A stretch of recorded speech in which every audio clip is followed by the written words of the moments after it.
இந்த செய்தியை உங்களுக்காக வழங்குவது யூரோ குரூப் மலேசியா.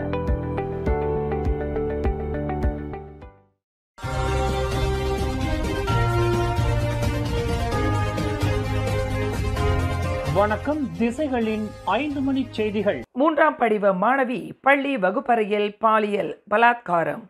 4 மாணவர்களில் 2 மீது குற்றச்சாட்டு.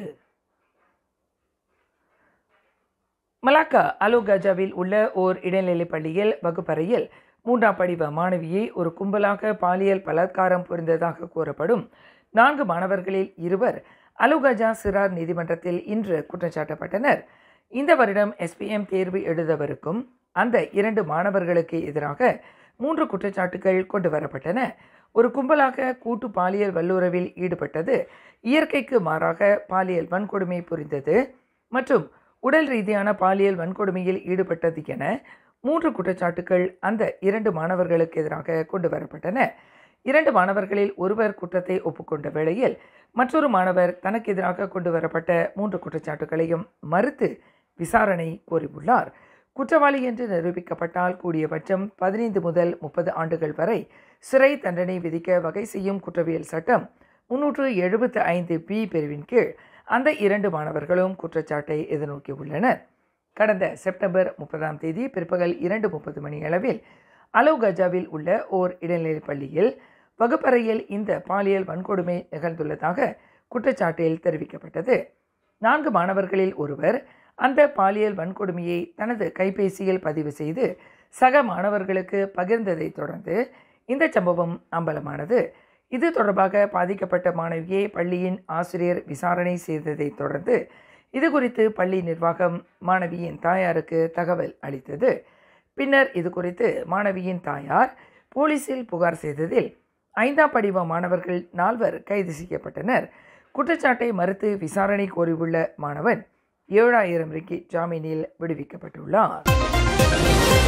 பட்டாலிஞ்சயா பண்டா உத்தாமாவில் உள்ள ஓர் இடைநிலைப் பள்ளியில் 4ஆம் படிவ மாணவியை கத்தியால் குத்தி கொலை செய்ததாக கூறப்படும் 2ஆம் படிவ மாணவனின் செயலுக்கு வீடியோ கேம் மற்றும் சமூக ஊடகங்களின் உள்ளடக்கங்கள் ஓர் உந்துதலாக இருந்துள்ளன என்று கூறப்படுவது குறித்து போலீசார் விசாரணை செய்ய தொடங்கியுள்ளனர். வீடியோ கேம் போன்றவற்றில் மிகுந்த ஈடுபாடு கொண்டவன் என்று நம்பப்படும் 14 வயது மாணவன் இத்தகைய தாக்குதல் புரிவதற்கு காரணமாக இருந்த சமூக ஊடக உள்ளடக்கங்களை இலக்காக கொண்டு தற்போது விசாரணை நடத்தப்பட்டு வருவதாக ஸ்லாங்கூர் மாநில போலீஸ் தலைவர் டத்தோ ஷசலி கஹார் தெரிவித்தார். அந்த மாணவன் இந்த கோர கொலையை புரிவதற்கு முன்னதாக ஒரு வீடியோ கேமை பார்த்ததாக கூறப்படுகிறது. அது எத்தகைய வீடியோ என்பது குறித்து ஆராயப்பட்டு வருவதாக டத்தோ ஷசலி குறிப்பிட்டார். 7 நாட்களுக்கு தடுப்பு காவலில் வைக்கப்பட்டுள்ள அந்த மாணவனிடம் போலீசார் தொடர்ந்து விசாரணை செய்து வருகின்றனர் என்று விளக்கினர்.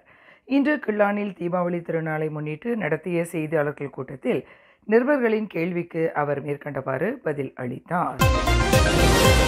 ஒவ்வொரு ஆண்டும் நவம்பர் மாதம் பிற்பகுதி தொடங்கி டிசம்பர் மாதம் வரை நீடிக்கும் வடகிழக்கு பருவமழையின் தாக்கம் இவ்வாண்டு குறைவாக இருக்கும் என்று எதிர்பார்க்கப்படுவதாக துணை பிரதமர் டத்து ஸ்ரீ அஹமத் ஜைன் ஹமிடி தெரிவித்துள்ளார். ஆண்டு இறுதியில் ஏற்படும் இந்த இயற்கை சீற்றத்தில் கடந்த ஆண்டுகளில் உயிர் பலி சம்பவங்கள் மற்றும் உடைமைகள் சேதம் பெருவாரியாக நிகழ்ந்துள்ளன. எனவே இந்த வடகிழக்கு பருவமழையை சாதாரணமாக கருதிவிட முடியாது என்றாலும் தொடக்கக்கட்ட ஆயத்த நடவடிக்கைகள் ஒருங்கிணைக்கப்பட்டு வருவதாக இயற்கை சீற்றம் மீதான பேரிடர் மேலாண்மை குழு தலைவருமான டத்து ஸ்ரீ அஹமத் ஜஹீர் குறிப்பிட்டார். தாழ்வான பகுதிகளில் வசிப்பவர்கள் ஆபத்து அவசர வேளைகளில் அவர்களை இடமாற்றம் செய்வதற்கான முன் எச்சரிக்கை நடவடிக்கைகள் தற்போது திட்டமிடப்பட்டு வருவதாக அவர் விளக்கினார். இன்று கோலாலம்பூரில் ஆசியான் SME வெஞ்சர் நிகழ்வை தொடக்கி வைத்து செய்தியாளர்களிடம் பேசுகையில் அவர் இதனை தெரிவித்தார்.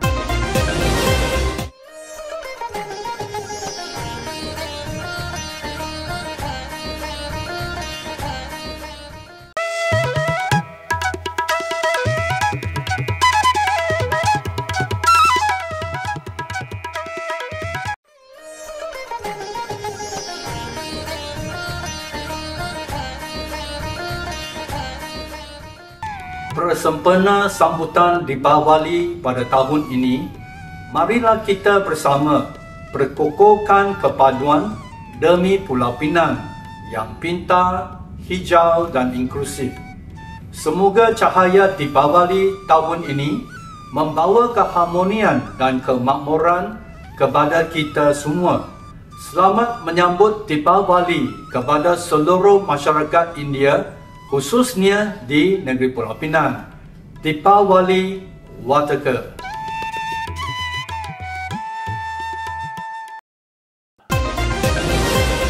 கோலாலம்பூர் அனைத்துலக விமான நிலையத்தில் நிர்ணயிக்கப்பட்ட தயார் நிலைக்கு ஏற்ப ஏரோட்ரெயின் செயல்பட தவறினால் விமான நிலையத்தை வழிநடத்தி வரும் மலேசியா ஏர்போர்ட்ஸ் ஹோல்டிங்ஸ் பெர்ஹாட்டுக்கு எதிராக நடவடிக்கை எடுக்க முடியும் என்று போக்குவரத்து அமைச்சர் ஆந்தனி லாக் நினைவுறுத்தினார்.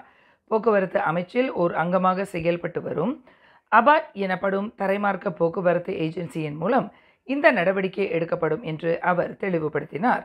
தரைமார்க்கம் தொடர்புடைய அனைத்து போக்குவரத்து முறைகளையும் கண்காணிக்கவும் உரிய நடவடிக்கை எடுப்பதற்கு அபாட் உச்ச அதிகாரம் கொண்டிருப்பதையும் அவர் சுட்டிக்காட்டினார். இதில் கோலாலம்பூர் அனைத்துலக விமான நிலையத்தில் விமான முனையங்களுக்கு பயணிகளை ஏற்றிச் செல்லவும் கொண்டு வரவும் இணைப்பு போக்குவரத்தாக கருதப்படும் ஏரோட்ரெயின் சேவை விதிவிலக்கு அல்ல என்று ஆந்தனி லாக் விளக்கினார். எனவே விமான நிலையத்தை வழிநடத்தி வரும் நிறுவனம் என்ற முறையில் ஏரோட்ரெயின் சேவை தரத்தை அணுக்கமாக கண்காணித்து வருவது MAHP என்றழைக்கப்படும் மலேசியா ஏர்போர்ட்ஸ் ஹோல்டிங்ஸ் பெர்ஹாட்டின் கடமையாகும் என்று அவர் குறிப்பிட்டார். பினாங்கு குபோங் உலு பனாந்தியில் உள்ள ஈஸ்வரன் தம்பதியரின் இருப்பிடத்தை மாற்றி அமைத்து அவர்களின் குடும்பத்திற்கு தீபாவளி ஒளி ஏற்றப்பட்டிருப்பதாக பினாங்கு மாநில அடிலான் கட்சியின் இளைஞர் மன்றத்தின் தலைவர் முகமது ஜக்வான் முஸ்தபா கமல் தெரிவித்தார். தீபாவளி பண்டிகையை ஈஸ்வரன் குடும்பத்தினரும் சிறப்பான முறையில் கொண்டாட வேண்டும் என்ற நோக்கத்தில் பினாங்கு மாநில பனாந்தி அடிலான் இளைஞர் மன்றத்தினர் இணைந்து ஈஸ்வரன் வீட்டிற்கு சாயம் பூசி வீட்டை சுற்றி சுத்தம் செய்து அழகுபடுத்தப்பட்டதாக முகமது ஜக்வான் கூறினார்.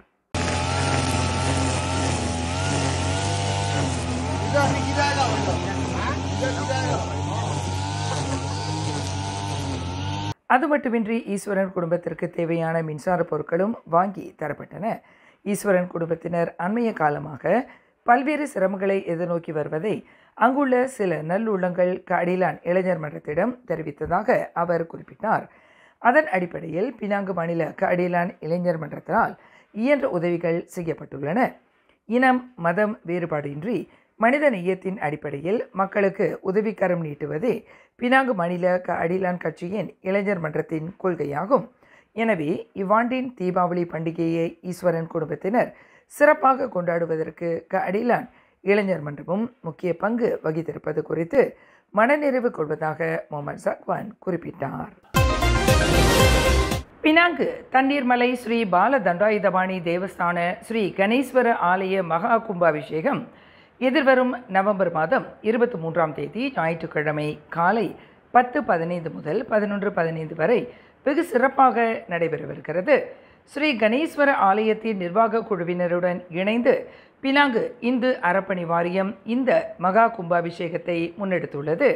அடுத்த வருடம் பிப்ரவரி மாதம் தைப்பூசம் கொண்டாடப்படுவதால் அதற்கு முன்பதாகவே ஸ்ரீ கணேசர் ஆலய கும்பாபிஷேகம் நடைபெற வேண்டும் என்று பினாங்கு இந்து அறப்பணி வாரிய தலைவர் RSN ராயர் விடுத்துள்ள வேண்டுகோளுக்கு இணங்க கும்பாபிஷேகத்திற்கான திருப்பணிகள் இந்த வருடம் பிப்ரவரி மாதம் தொடங்கி இனிதே நடைபெற்று கொண்டிருக்கிறது என்று ஆலய தலைவரும் பினாங்கு இந்து அறப்பணி வாரிய ஆணையருமான டத்துஸ்ரீ குமரேந்திரன் தெரிவித்தார்.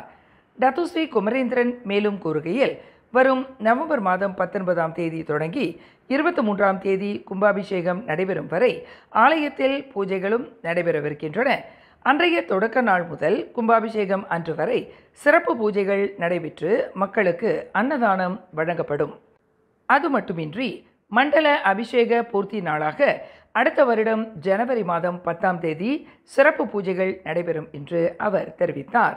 மண்டலாபிஷேகம் நடைபெறும் ஒவ்வொரு நாளிலும் ஆலயத்தில் கச்சேரிகள் நடைபெறும். குறிப்பாக இசையுடன் கூடிய பண்பாட்டு நடனங்கள் இடம்பெறும்.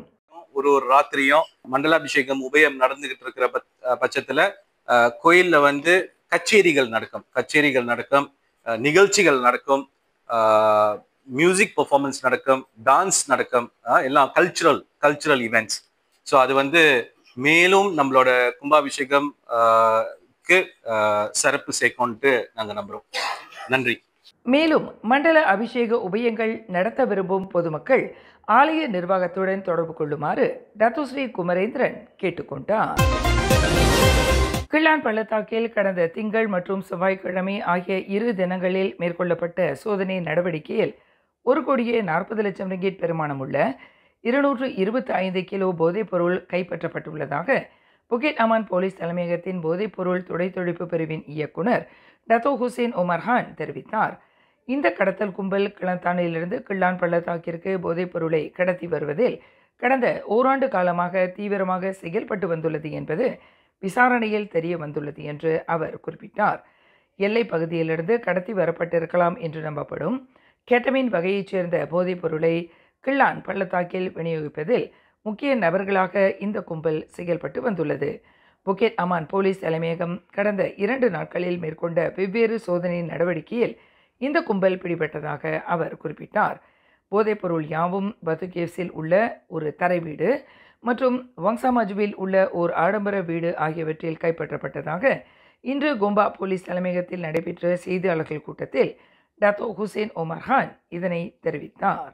மேலும் செய்திகளை தெரிந்து கொள்ள கீழே இருக்கும் பெல் பட்டனை அழுத்துங்கள். உங்கள் மகிழ்ச்சியை வெளிப்படுத்த லைக் மற்றும் ஷேர் செய்யுங்கள். தொடர்ந்து திசைகளோடு இணைந்திருக்க சப்ஸ்கிரைப் செய்யுங்கள்.